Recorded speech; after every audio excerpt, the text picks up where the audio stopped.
खान साहब की जेल के अंदर दाढ़ी काफ़ी बढ़ चुकी है।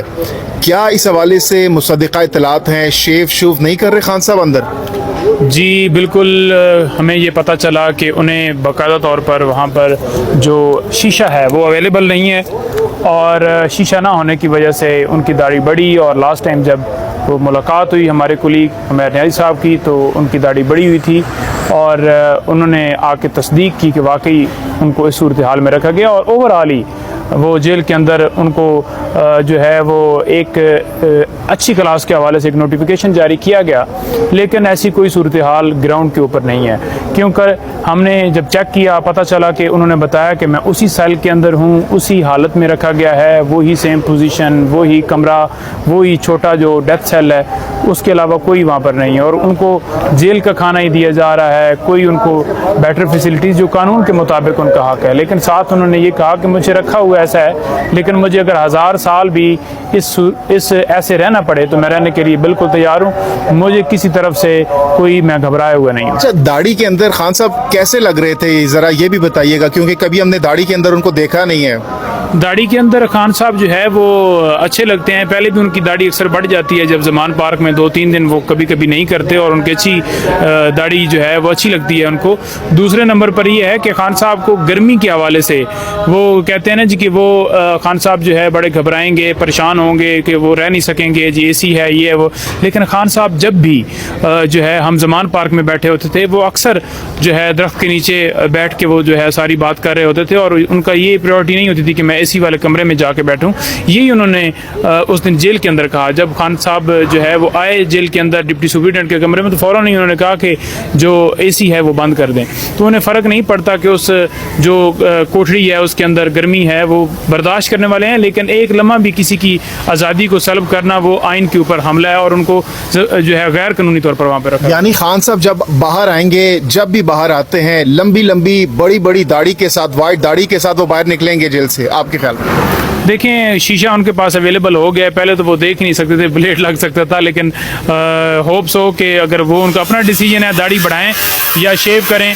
लेकिन खान साहब जो हैं ओवरऑल जिस हाल में उन्हें फ़र्क नहीं पड़ता कि कपड़े मैंने कौन से पहने हैं, मैंने ट्राउज़र शर्ट पहना हुआ है, दाढ़ी बढ़ी हुई है नहीं बढ़ी हुई, वो बड़े मलंग से आदमी हैं और इन चीज़ों से वो बालातर हैं। खान साहब का एसी भी बंद किया गया आपकी मुलाकात में, जो एसी था उस रूम में, और जब मुलाकात शुरू हुई तो एसी बंद हुआ है। वो उन्होंने खुद कहा है कि एसी को बंद कर दिया जाए, क्योंकि खान साहब खिलाड़ी आदमी हैं और गर्मी सर्दी उनको कोई फ़र्क नहीं पड़ता। आपके सामने है कि जलसों में जाते थे, बारिश हो रही होती थी, जलसों में जाते थे, गर्मी लग रही होती थी, लेकिन वो बड़े कूल डाउन होकर बैठे हुए थे।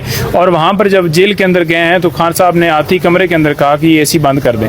तो यानी कि अब अगर उधर उनको जो है बगैर पंखे के रखा गया है, बगैर एसी के रखा गया है, पंखा तो उधर है लेकिन और इधर आते हैं और एसी लगा हुआ है, तो उन्हें अपना टेम्परेचर मेंटेन करने के लिए या यूँ समझ कि उन्हें फ़र्क नहीं पड़ता कि एसी हो या ना हो। अच्छा, मरियम नवाज ने क्लेम किया था कि मैंने फ्राई पैन पे कपड़े इस्त्री किए हैं। खान साहब के बारे में आ रहा है कि खान साहब कपड़े खुद धोते हैं। दोनों का तकाबली जायज़ा आपके ख्याल में कैसे है? देखें, वो तो मैं ये समझता हूँ कि मरियम साहिबा ने सिर्फ पॉलिटिकली ये बात की है, कोई इसका हकीकत से तल्लक नहीं है कि वहाँ पर कोई फ्राई पान से कपड़े इस्त्री हो सकते हैं। मैं तो नहीं कर सकता, वो पत्नी कैसे कर लेते हैं। जिन्होंने कभी इस्त्री से खुद नहीं कपड़े किए होंगे वो कैसे उन्होंने करने हैं। दूसरे नंबर पर शानदाना गुलजार वहाँ से बाहर आई हैं और जैसे उन्होंने आके स्टोरी बताई है कि जेल के अंदर जो ये कहा जाता था कि जी कैमरे लगे होंगे, ये हो गया, मुझे भी डराया गया और वहाँ पर मर्द आते हैं, तो कोई इस तरह की सूरत हाल नहीं थी। कोई मर्द मेरी तरफ नहीं आया और कोई कैमरे मेरे ऊपर नहीं लगे हुए। मैं बिल्कुल वहाँ पे खैरियत में रही हूँ। जेल डेफिनेटली एक टफ टाइम होता है, आपने रहना होता है। वो 24 घंटों के बाद बंदे को आदत हो जाती है। ये सारे ड्रामे किए जाते हैं कि ये हुआ है और वो हुआ है। अगर किसी के ऊपर तशद्दुद हुआ है, जैसे शहरियार अफरीदी, वो भी सामने आपके वो सामने आ जाता है। जो बाकी है कि फ्राई पान से कपड़े उसकी मुझे तो समझ नहीं आता। अच्छा नईम साहब, ये कहिएगा कि इमरान खान साहब जाहिर सी बात है जवानी से एक अच्छी ज़िंदगी गुजार रहे हैं। हमने देखा कि शुरू से ही क्रिकेट के दौर से उन्होंने एक ज़बरदस्त लाइफस्टाइल था उनका। अब जब जेल के अंदर उनकी दाढ़ी भी बढ़ चुकी है, जाहिर सी बात है वो पीक्स पर्क्स उनको नहीं मिल रहे वहाँ पर, तो क्या लग रहा है खान साहब हिम्मत तो नहीं हार जाएंगे? दाढ़ी भी बढ़ गई है, खाना भी उस तरह नहीं मिल रहा, उस तरह लाइफस्टाइल भी नहीं है, आपके ख्याल में? बिल्कुल खान साहब बिल्कुल डटे हुए हैं। पहली बात तो आपको ये बताऊं, दूसरे नंबर पर वीकनेस के हवाले से ज़रूर वो थोड़े कमज़ोर हुए हैं, लेकिन जो है अंदरूनी तौर पर यानी कि मेंटली तौर पर वो बिल्कुल स्ट्रांग हैं और किसी तरह से वो कोई परेशान नहीं है, कोई घबराए हुए नहीं है और जेल काटने के लिए तैयार हैं। लेकिन ऐसे मुकदमे के अंदर उन्हें जेल में डाला गया जो कि मुकदमा सारा बनाया ही फैब्रिकेटेड गया। इलेक्शन कमीशन ने जो फैसला दिया उसको हमने चैलेंज किया हुआ है और उसके ऊपर फैसला नहीं हुआ और कंप्लेंट के अंदर हंगामी बुनियादों के ऊपर कार्रवाई करके एक हफ्ते के अंदर बगैर गवाहों का मौका दिए, बगैर उनकी मर्जी से चार्ज फ्रेम किए, उनके सामने बगैर चार्ज फ्रेम किए और 342 की स्टेटमेंट ज़बरदस्ती उनसे ली गई, उनको पूरा मौका नहीं दिया गया। तो ये सारा तो आपके सामने है। तो ये सारी सूरत हाल है। अदरवाइज़ जो है वो केस क्योंकि उसके अंदर जान नहीं है, 22 के लिए ये फिक्स है। हमारी पूरी इसके अंदर कोशिश है कि उस दिन आर्गूमेंट्स हों और केस का फैसला और खान साहब की बेल हो।